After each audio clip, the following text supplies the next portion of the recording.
Who will run Star Wars after Kathleen Kennedy leaves? One of Hollywood's hottest and hardest. Jobs opens up. No, really, because it's kind of a thankless job. Of course, the intergalactic franchise is sacrosanct as a cultural institution. So the president of Lucasfilm, home to Star Wars and Indiana Jones, has one of the most prestigious posts in Hollywood.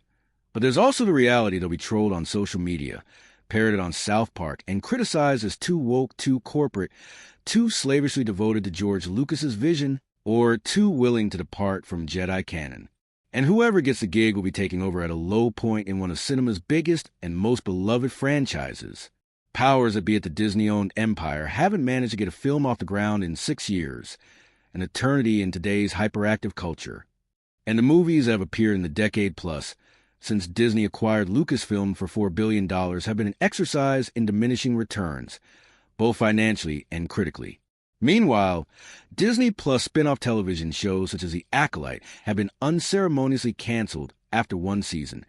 And yet, within hours of reports that Kathleen Kennedy will step down as president of Lucasfilm at the end of 2025, executives, creative talent, and mega producers were scrambling to get on the radar of Disney CEO Bob Iger and Disney Entertainment co-chairman Alan Bergman.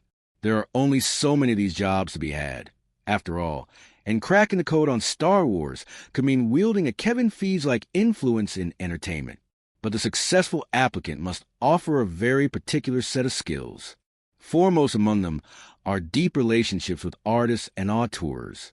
That's critical because under Kennedy, Star Wars has cycled through a wide range of A-list filmmakers, from Phil Lord and Christopher Miller, who were fired from Solo mid-production, to Patty Jenkins and David Benioff and D.B. Weiss, whose movies were announced and then abandoned due to creative differences.